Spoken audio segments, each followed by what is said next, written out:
তোমরা দেখেই বুঝতে পারছো কুরিয়ার ব্যাগ। তো আসলে অনেক দিন হয়ে গেছে এডিট করা হয় না দেখে তোমাদের সঙ্গে শেয়ারও করা হয় না।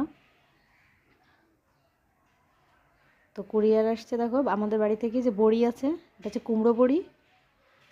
দুই রকমের বড়ি আছে। হ্যাঁ, এটা হচ্ছে মানে সাধারণ বড়ি আর কি, শুধু ডালের বড়ি, আর এটাও কুমড়ো বড়ি। আর এই যে আর এটা শুধু ডালের বড়ি।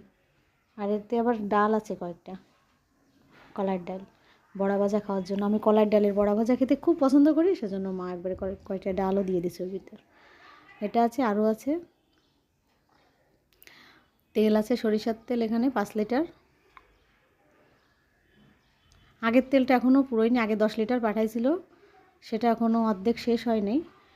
সরিষার তেলটা শীতকালে লাগে গায়ে মাখতে, আর বিশেষ করে আমি মাংসটা সরিষার তেলে রান্না করে খাই। আর ডালে একটু মাঝে মাঝে ফোড়ন দিই, কিন্তু মুরগির মাংসটা আমি সরিষার তেলে মাংসগুলো রান্না করে খাওয়া হয় আর কি। নমস্কার, কেমন আছো সবাই?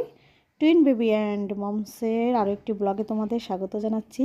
আরও আছে, আর একটা বটি আছে। আমার বাসার যে বটিটা না, এই যে দেখো, একটা বটি পাঠিয়ে দিতে বলেছিলাম মাকে, এই যে একটা বটি কিনে পাঠিয়ে দিয়েছে। আমার বাসার যে বটিটা আছে না, এটা অনেকটা ভারী। বেশ, আছাড়টা এত ভারী আমি উঁচু নিচে করতে পারি না। আর পাতলা একটা ছিল ছোট, সেটা ধারটা বেশি ভালো কাটা যায় না আর কি। তো একটা ভালো বটি পাঠিয়ে দিয়েছে, একসঙ্গে এক ব্যাগে চলে আসছে আর কি।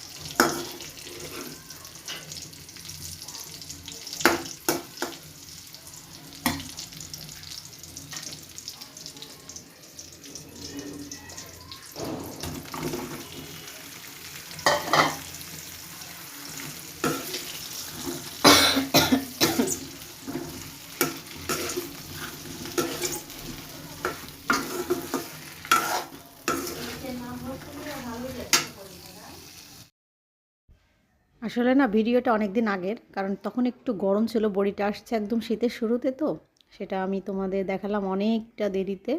সেজন্য ইলিশ মাছটা রান্না, কারণ এখনও শীতের সময় ইলিশ মাছ একদম খাবো না, শীতের সময় শীতের মাছ খাবো বড়ি দিয়ে। তখন আমার নতুন বড়ি, আমি ইলিশ মাছ দিয়ে, বেগুন দিয়ে আর আলু, কালো জিরা দিয়ে আর বড়ি দিয়ে রান্না করেছিলাম। তখন শীতটা ভালো জমেনি আর কি, সেজন্য ভিডিওটা এডিট করতে একটু সময় লেগে গেল।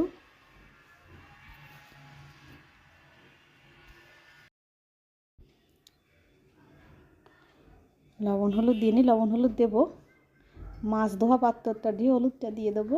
আর আজকে কোনো মশলাই দেবো না, যেহেতু কালো জিরা ফোড়ন দিয়ে রান্না করবো।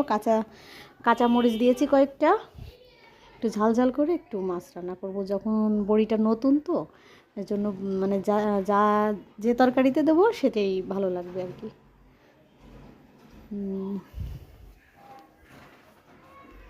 সেজন্য মানে ইলিশ মাছ রান্না করেছি, সেখানেও বড়ি দেবো। তো অনেক ভালো লাগছিলো, অনেক মজা লাগছিলো। আমি তো ভয়েস ওভারটা পরে দিচ্ছি। তো বেগুন আর বড়ি দিয়ে ইলিশ মাছটা খারাপ লাগেনি, বেশ মজাই লাগছিলো। আর কুমড়ো বড়িগুলো এত টেস্ট হয়েছে না, সেটা বলার মতো না। তো এখন বড়িগুলো আমি ভেজে নেব।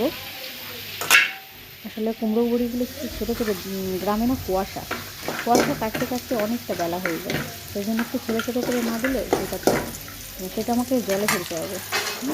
কুমড়ো বড়ি আর শুকানোটা হয়তো বা দেশে তো রোদ খুব বেশি না, সারাদিন কুয়াশা থাকে, সেই জন্য বড়িটা ভালো করে ভেজে একটু জলে ফেলবো, তারপরে ঢেলে দেবো।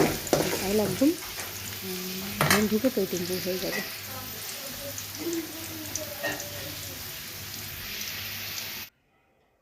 বড়িগুলো ভাজা হয়ে গেছে। তারপরে দেখো, আমি এক বাটি জল নিয়েছিলাম, জলের মধ্যে ফেলে দিচ্ছি। এভাবে জলের মধ্যেই থাকবে, তখন ঝোল যখন ফুটে উঠবে, তরকারিতে ঝোল যখন ফুটে উঠবে, তখন আমি এটা দিয়ে দেবো। এই যে দেখো, একদম রেডি আমার রান্না। দেখো, দেখতে যতটা সুন্দর হয়েছে না, খেতেও অসম্ভব সুন্দর হয়েছিল। দেখো, ধুমো উঠছে, বেগুন আছে, আলু আছে, আর বড়িগুলো ফুলে ফুলে কেমন ঢাকঢাক হয়েছে, দেখেছো? খুব সুন্দর হয়েছিল রান্নাটা আমি অনেক মজা করে খেয়েছি। তো তোমরা কিন্তু অবশ্যই লাইক দেবে, কমেন্ট করে জানাবে কেমন হয়েছে, ঠিক আছে? আর তোমরা কে কে কুমড়ো বড়ি পছন্দ করো অবশ্যই কিন্তু জানাবে। তো বন্ধুরা ভালো থেকো, সুস্থ থেকো, টাটা বাই বাই, আবার পরবর্তী ব্লগে দেখা হবে, কেমন?